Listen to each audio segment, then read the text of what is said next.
Hi everyone, my name is Esther Goldenberg and I am here for the Making Modern Midrash moment, which is a part of the Light of the Infinite Festival.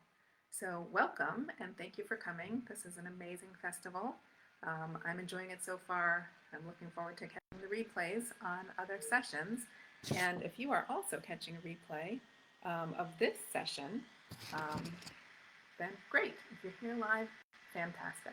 So, like I said, my name is Esther Goldenberg, and I am here to present the Making Modern Midrash. And the reason why I'm presenting on that topic is because I am the author of a book called The Scrolls of Deborah, which is entirely a modern Midrash. This book isn't out yet.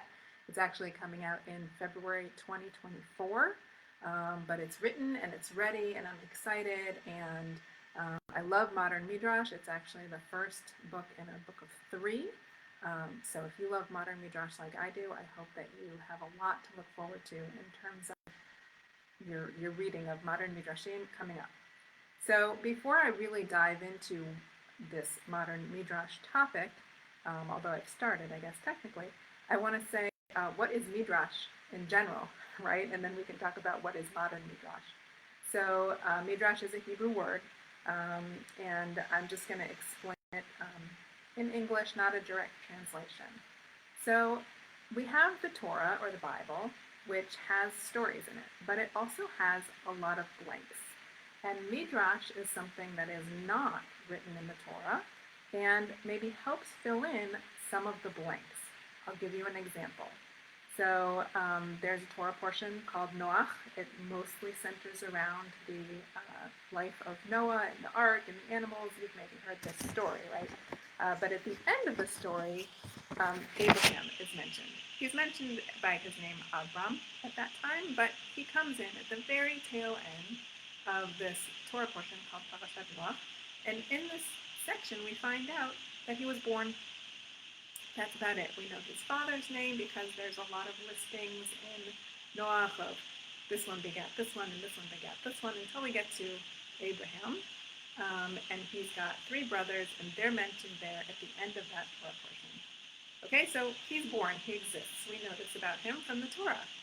And then the next Torah portion, which is called Lech Lecha, tells us that God spoke to Abraham and told Abraham, Go from this land, leave your father's house, go to the place that I will show you.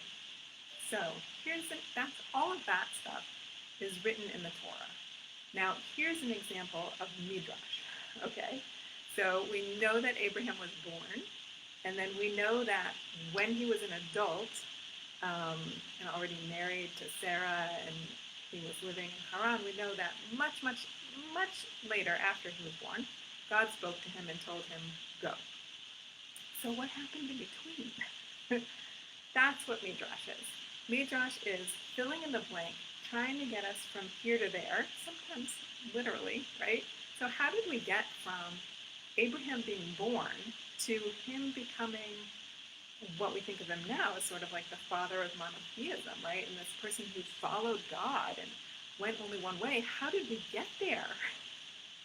So you may have heard of a pretty well-known Midrash in which Abraham was working in his father's idol shop, and he was watching after the shop for his father while his father was away, and he thought he would just play with the idols for fun, and he ended up smashing them, most of them, and he put a big stick in the biggest idol's hands. And then when his father came home, his father said, what is this? What is this mess? Why are all my idols broken? And Abraham said, well, the big one, look, he's got a stick in his hand. He did this. He smashed all the others. And Abraham's father says, they're just idols. They can't do that. Okay, so that's just like a little retelling summary there of that Midrash. But that Midrash, that is not in the Torah. Some people say it was passed down orally. But it's not written in what we consider the scrolls, the 5 books of Moses. It's not written in there. That's Midrash. It's helping us to explain how we went from just this guy being born like any other guy to why is God choosing Abraham to be like the one to go. So Midrash helps fill in the blanks. Now, how? How do you make Midrash? Well, there are a couple of options. I mean, one is you can enjoy a Midrash that was written by somebody else. It could be a modern Midrash that's written these days, or it could be ancient Midrash, like the one that I just told you about Abraham. But you can also make your own. I find this really imaginative and expansive, but we'll get to that in a minute. We'll get to the why in a minute. Right now we're going to focus on the how. So how does Midrash come about? Well, I told you why it's there is to get us filling in the blanks, but how? And I want to give you now a moment to think about making your own Midrash, and I will lead you there. I'll lead you to the blanks that I want you to fill in, okay? So if you think back to the beginning of the Torah, there's the story of the Garden of Eden. Okay, so in the beginning, God created everything, and on the sixth day, God created people, and the people lived in the Garden of Eden. Okay, I'm not going to tell you the whole story. You might have some familiarity with it, but if you don't, that's okay too. This is the part that we're getting to. Okay, so Adam and Eve, they live in the Garden of Eden, and while they're in there in the garden, the snake says to Eve, Has God not told you that you can eat from any fruit of the trees in the garden? That's a paraphrase. Maybe the snake said, eat of any trees. So please check your own text if you want the exact words. I'm paraphrasing here to tell the story, okay? So the snake says to Eve, hasn't God told you that you can eat of any fruit in this garden? And Eve says to the snake, well, we can eat of any fruit, but we can't eat from the fruit that's from this tree, and we can't even touch it. Okay, so probably you have some familiarity with this story. But here's my question. Here's the blanks that I'd like you to consider fulfilling in. So when the snake starts speaking to Eve, the snake just opens up with, hasn't God told you that you can eat from any fruit? I'm not used to snakes speaking to me in a way that I can understand. But I am used to having other conversations with people, either people who I know or people who I don't know, and they usually start off differently. They might start off with, hi, how are you? Or, hi, my name's Esther, what's your name? Right? And when I read this text about the snake just coming up to Eve and saying, hasn't God told you you can eat from any tree? It makes me feel like I'm jumping into the middle of a conversation. Now, you might feel differently. That's fine. You know, everybody is entitled to their imagination, and please explore it, enjoy it, and tell me what it is that you're thinking, because I would love to explore and enjoy your imagination as well as mine. But for me, when I hear the beginning of that story, I wonder, is this really the beginning of the story? What's the backstory here? Like, describe living in the Garden of Eden. Describe a place where snakes don't crawl on their bellies and snakes do have conversations with people. Describe that place as well as that specific moment of this conversation. Were there other words exchanged between the snake and Eve that we're just not privy to in the text? Was Adam saying something and we're just not privy to that? So these are questions that can lead us towards modern Midrash. There's a difference between straight Torah study that might be done Chavruta style or with a teacher, where you ask these questions and then you express what you think might happen. Well, maybe the snake and Eve were talking before this, and this is only the important part of the conversation. That would be an example of Torah study. I find it really interesting to do Torah study, and it's a more traditional way to learn the text, to examine and explore the text, is through Torah study. And there's a question, Ma kashe Rashi? What is it that Rashi is trying to answer here? Because Rashi was, I'm not going to get into Rashi, okay, but Rashi was a well-known Torah commentator whose commentary we still have and can respect to this day. He was very learned, and he expanded on our understanding of what's going on in the text by explaining. Okay, so the difference between explaining and Midrash is that Midrash is doing the explaining through storytelling. So in the example of the snake and Eve, I actually don't know what Rashi says on this, but the question is, to me, the question is, what was going on in the garden right before we came in, right before we got to see this scene? What was going on? And then to answer that in the modern Midrash way, you wouldn't offer an explanation, you would offer a story. So I'm just making this one up right on the top of my head, right at this moment. We're going to just rewind a minute right before the snake says, hasn't God let you eat anything in this garden? And Eve is sitting underneath the tree of knowledge of good and evil, Etzadat Tovera. And there's a snake wandering around the garden, as the snake often does, because it's such a beautiful place. And the snake walks over and sees Eve and says, "Hi, Eve, how are you doing today?" Maybe in a different language than that, right? But I get to choose, as I'm making the Midrash, what the tone is, right? "Hi, Eve, how are you doing today?" "Oh, I'm fine, snake. Wow, I haven't seen you in weeks. What have you been up to?" And the snake says, "Oh, I've just been exploring the garden. I mean, it's so big, I don't know if I'll ever be able to see all of it, but I love exploring it and finding new trees and finding new plants and meeting up with the animals, but I keep coming back to this one because the fruit is so delicious." And Eve says, "Well, how do you know the fruit is delicious?" And the snake says, "Well, I've tasted it. I've tasted the fruit of every tree in the garden. Hasn't God told you that you can eat from every tree in the garden?" And Eve says, "Well, we can eat from every tree in the garden except this one. We're not supposed to touch it because if we do, we'll die." And the snake says, "Well, I touched it and I ate the fruit and I didn't die. You won't die. God just doesn't want you to be like all powerful and all knowing, but you won't die." So you see how I expanded that story by answering the question of what's going on here? You know, what is the whole scene instead of just the snippet that we get to peek into through the words of the Torah. So that is a little bit about how. And I invite you and encourage you at your next Torah study, or if you're opening up a Chumash, a Bible right now, just choose a couple of lines, you know, and any lines that you choose, there's probably some backstory that's not explained. There's certainly some setting, maybe the smell in the air. Like, what is the smell in the air like in that moment? Or how many people are around when this thing is happening? And expand the story. And this is when I want to get to the why. Why do modern Midrash?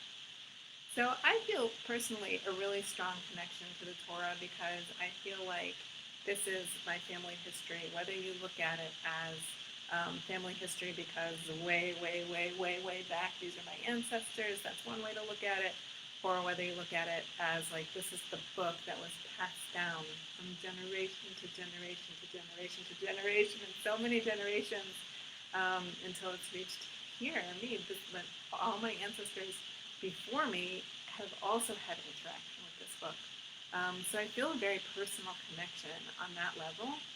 And at the same time, I feel like there's more story in there that could be had, more story than what is written. Like, you know, the day-to-day life. What was that like? Like some of the interpersonal relationships that don't have time or space to be expanded upon in the Torah. And so it's almost in a way for me like connecting with ancestors or connecting with history or connecting with tradition on a more personal, more connected level for me personally. And so, you know, when I take that Eve and the snake example, I can relate to that story because I can say, you know, peer pressure, right? So the snake was trying to pressure Eve into eating the fruit, right? And I can think back to when I was in high school and say, but Mom, all my friends are doing it, you know? And that's like really relatable. But there's even more, right? There's even more backstory there that can relate to that, like brings out the real person aspect of it, because I have a wider life than that. You have a wider life than what could be written in one book, and it's just not all represented there in the text. So for me, expanding the text and just letting my imagination go deep into who were these people brings me a greater connection to the people, to the stories, to the storytellers, to the place. I actually live in Israel right now, and it's been amazing living here these last 2 years and being able to actually visually see and physically be in the land that I'm writing about. It's really expanded my experience to experience the seasons and the wildlife, even like the snails that come in the garden. It makes me think about, oh look, there are snails that are living here all the time, and maybe back in that time too. So for me, it is just like to let my imagination really explore this terrain, both physically the terrain and the terrain of the story, has been amazing. And I would like to read to you now a section from the first book in the 3-book series. And this book is called The Scrolls of Deborah, and it is modern Midrash.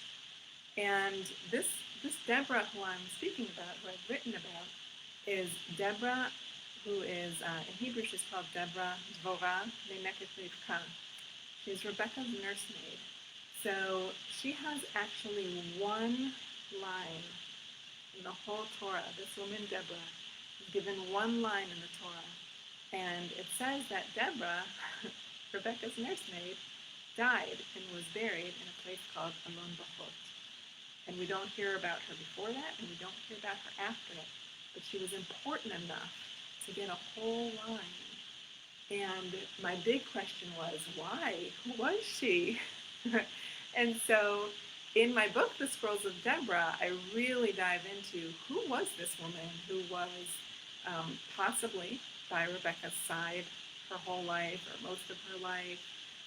Who was this woman who met Rebecca, met Isaac, met Rebecca's children, Jacob and Esau, and what was their relationship?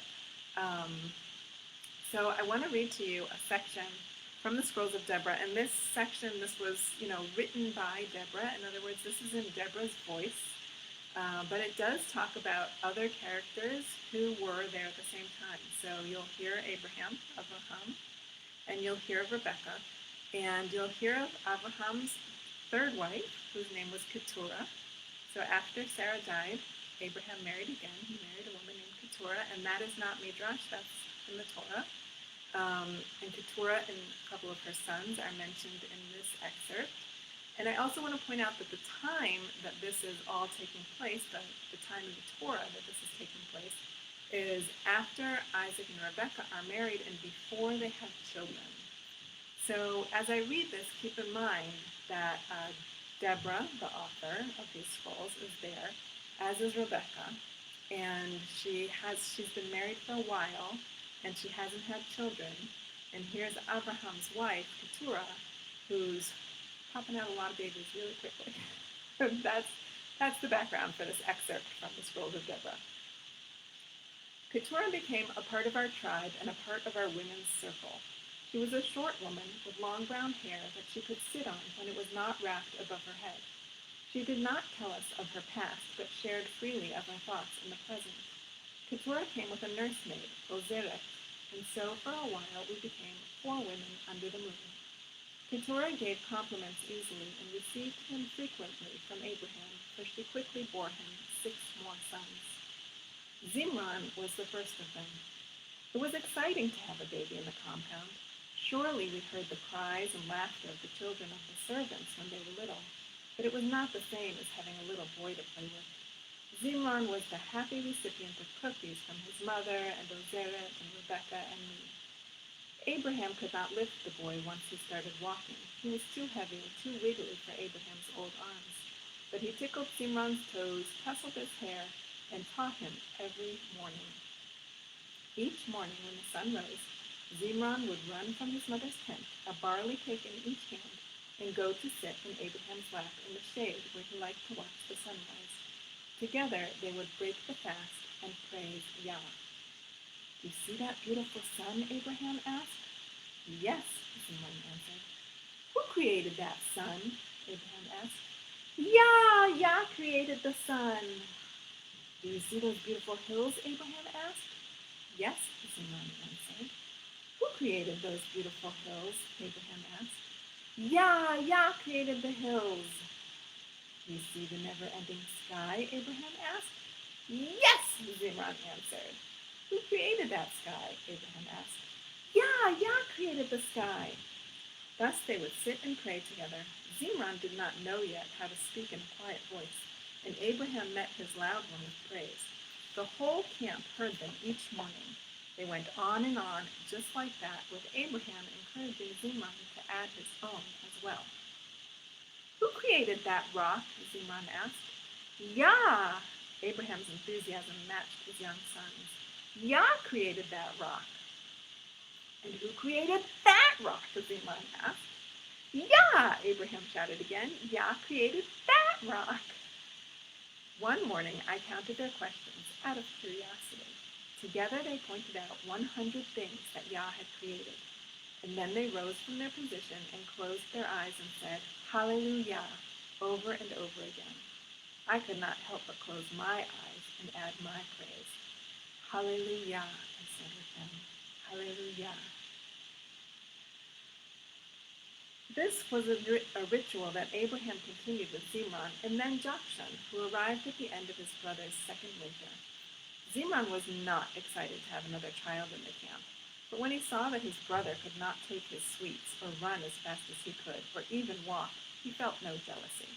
By the time Jokshan was old enough to do these things, Zimran could not remember a time without him, and he was glad to have a playmate.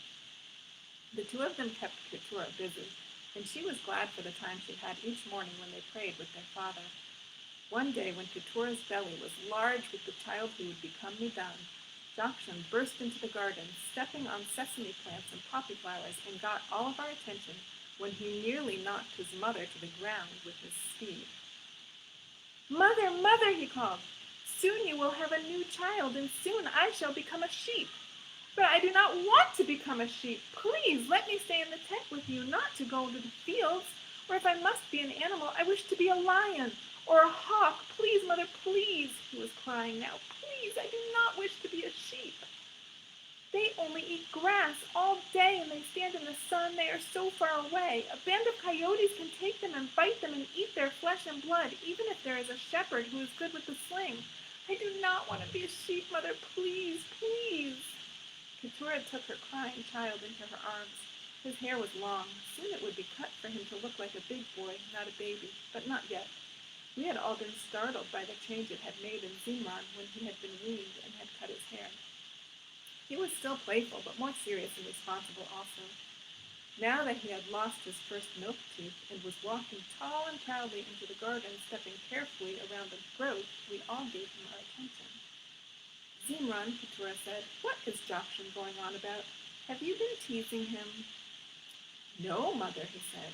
It was father's words that upset Jokshan, not mine. What did he say? Keturah asked. Well, we were praying by his tent. Zimran spoke clearly and paused to show the importance of the story and the importance of being a messenger. We were thanking Yah for all of his creations, the sun and the sky, the rain and the goats, the big rocks and the little rocks. For each one, Father said, who created the sky or the rain or the goats, like he does? And then I got excited and said, who created Jokshan? And Father and Jokshan answered, Yah created Jokshan. And then Father giggled a little, and he said, well, your mother and I helped. And this is when we paused our prayers. Yah created everything, and so I thought the answer would be Yah. And when Father said that he and you helped, I was curious about such a thing. Can you help Yah create? Can it be that Yah cannot create alone? Shall I one day help Yah to create? And I asked Father these questions, only to have him ask me one. Zimran, he said, have you ever seen the sheep when one is on top of the other? I said that I had, of course, and Jokshan said that he had too, even though Father was asking me and not him. The sheep help Yah create more sheep, and people are the same way, Father said. And then Jokshan ran away, yelling, no, Father, no, Mother, do not get on top of each other and make me into a sheep. We could not help but laugh at the ending to the story. Poor little Jokshan buried his head in his mother's large bosom. Through his sobs, she promised him over and over that she would not make him be a sheep. She ran his long hair between her fingers, stroking his head until he fell asleep. Before Zimran left, he stopped and said, "Mother, it was silly, was it not, that Jokshan thought you and Father and Yah would make him become a sheep? Yah can create anything and do anything, but not that, right, Mother? Not that. Even the new baby that you will birth will not become a sheep. Is that right, Mother?" Keturah smiled at her firstborn. "You are a very wise boy, Zimran. You are right. Nobody will be becoming a sheep or will be born a sheep other than the sheep." Satisfied, Zimran left the garden, and we women had a nice giggle. At the end of it, I saw Rebecca staring longingly at Jokshan, sleeping in his mother's lap.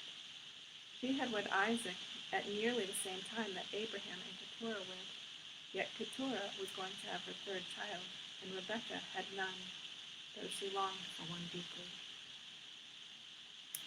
That's an excerpt from the Scrolls of Deborah. I hope it gave you a good example of what modern Midrash is. You can think, what are the questions that I was trying to answer here? You know, the Torah tells us very little at all about Keturah and about his sons. But they were people with full lives who interacted with each other and maybe told jokes, and maybe got confused and certainly started off as babies and then toddlers. And also, this Midrash was intended to give a little peek into what Abraham might have been like when he was praying. There's tradition that says that Abraham started the morning prayers, the tradition of morning prayers. And here you can see him praying with two of his sons, one and two of his sons in the morning. You can imagine that maybe he did that with his older sons as well, even though that's not pictured here and certainly not laid out in the Torah. So through modern Midrash, for me, it gives me just a fuller picture of the people, the places, the activities, and helps me just see them as more rounded, more interesting characters that I want to know more about. And maybe it does that for you, maybe not. But I encourage you to consider making your own modern Midrash. Consider explaining things with a story. And I certainly hope that if you like this excerpt that you will read the Scrolls of Deborah when it comes out. There are also a lot of great modern Midrashim out there in small short story form as well as long book form. And I don't know if you are here watching this modern Midrash moment because you're already a fan of making modern Midrash or already a fan of reading modern Midrash. If so, I would love to hear about some of the books or stories that either you have read and enjoyed or that you've written. One of my biggest beliefs is that you don't have to agree with the Midrash that I make, and I don't have to agree with the Midrash that you make. But sometimes it's somebody's opinion that is so different from mine that really helps me expand my view even more. So, whatever your picture is of a certain story, maybe there's one that intrigues you, maybe Abraham, maybe Keturah, maybe the Garden of Eden, or maybe something from later, whatever it is that intrigues you, if you can take a few moments to bring yourself into that space and get to know the land around you, the people around you, maybe write it down. For me, actually, I get so much fun in the pre-writing process when I get to just imagine it and just enjoy that, those moments with those characters, feeling like I'm living amongst them. So if you haven't tried it, I can highly recommend it. If you have, please send me some of your favorites. And other than that, thank you so much for coming to this Making Modern Midrash session. And I hope that you enjoy the rest of the Light of the Infinite Festival. Bye-bye.